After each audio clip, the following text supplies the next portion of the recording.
Now to Perth. I'm joined by the Shadow Defence Minister, Andrew Hastie.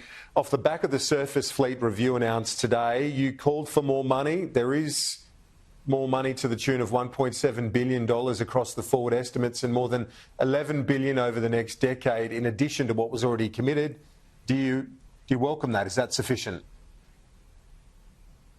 I think the main concern I have, Kieran, is that we won't see a new ship in the water until 2031. The Defence Minister today announced that the Anzac frigate, HMAS Anzac, would be retired, and we won't see a replacement until 2031. So whilst he could announce today $11 billion over the next decade, there's only $1.7 billion over the forward estimates. And so what I think is clear here is that Richard Marles went to Cabinet rather, and he lost. He went to Cabinet and he lost against Penny Wong, Katie Gallagher and Jim Chalmers. And I think the real question he should be asking is, what can he fix by 2026? Is there any chance, though, of getting a frigate sooner? He's talking about later this decade for the arrival of those frigates to be procured overseas, off the shelf. Is there any viable alternative to getting something sooner?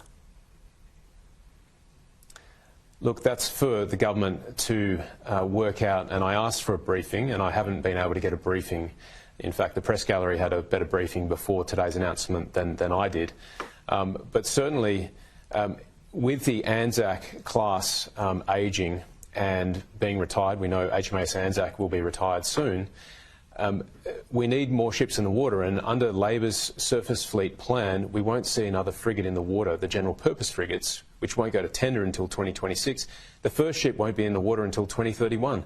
This is despite the Prime Minister and the Deputy Prime Minister both banging the same drum, which is that Australia is facing the most dangerous strategic circumstances since the end of the Second World War. And if that is the case, what are they doing to fix by 2026 in the Australian Defence Force? Do you like the shift in approach, though, with 26 surface fleet ships in the surface fleet, that it's going to have a bigger missile capacity, a bigger drone capacity? At least in the direction, is it the right trajectory for the Navy? The coalition is ambitious for Australia. We are ambitious for the Australian Defence Force, so we welcome the ambition of this plan. The problem is that it's all out in the next decade, and we want to see real action this decade.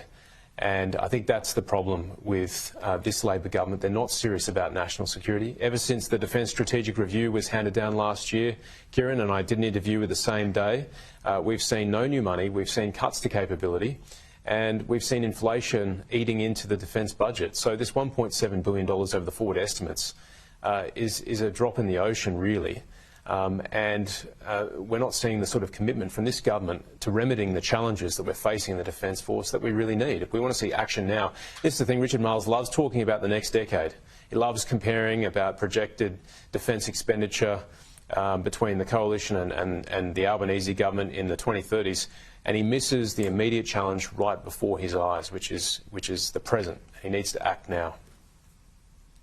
Do you look at this situation with the border security question being debated now, the fact that that boat was able to reach the mainland? Are you worried about that? Does that reflect a vulnerability in terms of our national defence? Does it reflect a government and a country that can't control its borders in that sense? Well, history is stalking the Albanese government.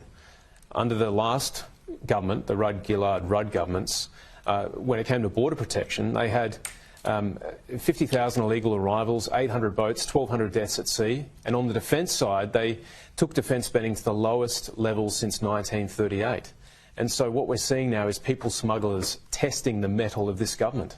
They are testing whether it's a weak government or a strong government. And I think the fact that we've seen 13 boats arrive here since May 2022 with more than 300 illegal arrivals demonstrates that we have a problem when it comes to surveilling our coastline. The fact that we had 40 males reach Beagle Bay and Pender Bay last week reveals a gap in our surveillance. And we know through estimates that this government has ripped $600 million out of the Australian Border Force budget. And even the Australian Border Force Commissioner said himself that his force is stretched thin. So this is a problem. I think this is a weak government and they're not serious about national security. The Border Force Commissioner then issued a statement saying that the funding's going to hit the highest levels they've had in history. What do you put this down to then if those dollars are flowing in? Where is that surveillance black hole then that's allowed this to happen? Look, that's a good question. The Shadow Home Affairs Minister, James Patterson's done some excellent work on this.